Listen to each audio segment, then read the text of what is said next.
వైఎస్ఆర్ కాంగ్రెస్ యువజన శ్రామిక రైతు కాంగ్రెస్ ముందుగా యువజనులకు ఏం చేసిందో ఒకసారి చూద్దాం. యువజనులకు వాళ్ళు చేసింది 2,32,000 పైచిలకు జాబ్ క్యాలెండర్ ని పూర్తి చేస్తామని చెప్పారు. 7,200 పోలీసు ఉద్యోగాలు పైగా పూర్తి చేస్తామని చెప్పారు. 50,000 టీచర్ పోస్ట్ ని నింపుతామని చెప్పారు. పరిశ్రమల్ని తీసుకొచ్చి 75% స్థానిక యువతకి ఏం చెప్పారు. ఐటీ పార్కులు పెట్టి ఎక్కడో తెలంగాణకి వెళ్ళక్కర్లేదు, బెంగళూరుకి వెళ్ళక్కర్లేదు, ఇక్కడే ఐటీ పరిశ్రమలు ఉంటాయి, ఇక్కడ చదువుకున్న యువత అందరికి ఉద్యోగాలు అని చెప్పారు. వారు ఇచ్చింది 2.5 లక్షల వాలంటీర్ ఉద్యోగాలు ఇచ్చి మేము ఉద్యోగాలు ఇచ్చామని చెప్తారు. 2.5 లక్షల యువతకి ఉద్యోగాల పేరు మీద వాలంటీర్ ఉద్యోగాలు అని సృష్టించారు. మీరు ఇచ్చే ఉద్యోగాలు 151 సభ్యులు ఇస్తే అంత సత్తా అసెంబ్లీలో ఇస్తే ఏం చేశారు వీళ్ళు వైసీపీ ప్రభుత్వం? యువత కోసం మీరు ఏం చేశారు? యువతని స్ఫూర్తి నింపే దశగా వారిలోని ప్రతిభని సమర్థతని వెలికి తీసే విధంగా మీరు ఏ పాలసీలు ఏమున్నాయి?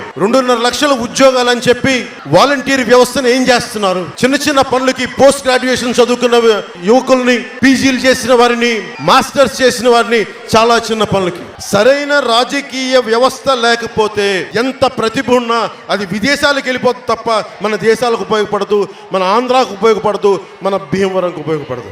ఈ ప్రభుత్వం 151 మంది సభ్యులు, 30 మంది పార్లమెంటు ఉభయ సభల్లో ఉండి ప్రయోజనం వాళ్ళు డబ్బులు వస్తున్నాయి, వాళ్ళకి పదవులు వస్తున్నాయి, వాళ్ళు మనం ఏదైనా మాట్లాడితే కక్ష తీర్చుకున్నారు తప్ప ఇక్కడ ఎవరు ఏం మాట్లాడట్లేదు, ప్రజల కోసం ఏమి చేయట్లేదు.